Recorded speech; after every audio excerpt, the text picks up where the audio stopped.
ကဘာကြီးကိုပြောင်းလဲဖို့အတွက်တင်ဟာဘဲကစတင်မလဲရိုရှင်းလက်မေခွန်းတစ်ခုကနေပဲစတင်ခဲ့သူဘယ်လိုလဲသူ့ဘဝရဲ့အစောပိုင်းမှာသူဟာ game ဆော့ဖို့အတွက်ကွန်ပျူတာ program လေးတစ်ခုကိုရေးခဲ့တဲ့ကောင်းလေးတစ်ယောက်ပါအဲ့ဒီအခိုက်အတန့်ကစပြီးသူဦးနှောက်ထဲမှာ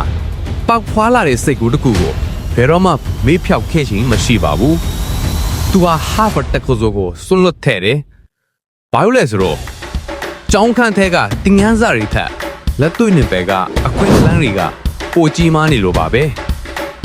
တငယ်ချင်း all in နဲ့သူတို့နှစ်ဦးဟာကွန်ပျူတာနည်းပညာရဲ့အနာဂတ်ကိုကြိုတင်မြင်ခဲ့ကြတယ်သူတို့ဟာတန်ပေါင်းများစွာသောလူတွေရဲ့လက်ထဲကိုကွန်ပျူတာစွမ်းအားကိုပေးရဖို့အတွက် Microsoft ဆိုတဲ့နာမည်ကိုဝေဖွားပေးခဲ့ပါတယ် Microsoft ဟာ software တွေကိုဖန်တီးခဲ့တာမဟုတ်ပါဘူးသူတို့ဟာအခွင့်အလမ်းတွေကိုဖန်တီးပေးခဲ့တာပါ MS-DOS Windows ဒီနာမည်တွေဟာကမ္ဘာကြီးရဲ့ဘာသာစကားဖြစ်လာခဲ့တယ် Bill Gates ဟာအဆက်မပြတ်တီထွင်ဖန်တီးသူမရက်မနာအလုပ်လုပ်သူအမြဲတမ်းသင်ယူသူတူဖြစ်ပါတယ်သူရဲ့နာမည်ကြီးစကားချစ်တဲ့မင်းရဲ့စိတ်အပြည့်ရဆုံး factory ဟာမင်းရဲ့အကြီးမားဆုံးတို့သင်ယူစရာအရင်းမြစ်ပဲဆိုတာကိုကြည့်ပါအောင်မြင်မှုဟာသူ့ရဲ့လမ်းညွှန်မဟုတ်ခဲ့ပါဘူးပြဿနာတွေကိုဖြေရှင်းဖို့ဆိုတဲ့စိတ်ဓာတ်ကသာ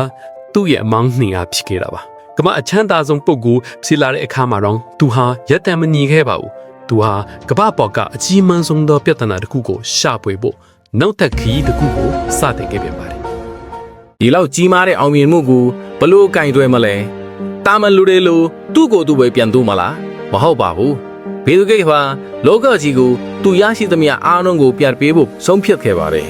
သူနဲ့မဲလန်ဒါဂိတ်တို့တည်ထောင်ခဲ့တဲ့ foundation ဟာကမ္ဘာပေါ်ကအခက်ခဲဟုန်သောနေရာတွေစီကိုဝင်ရောက်ခဲ့ပါတယ်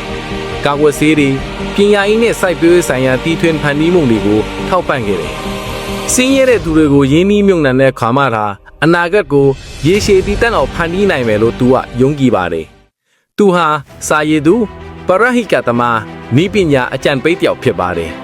ဘီလ်ဂိတ်ဟာဘဝတစ်ခုကိုနှစ်သက်စရာကွန်ပျူတာဆော့ဖ်ဝဲတစ်ခုလိုရေးဆွဲခဲ့သူပါ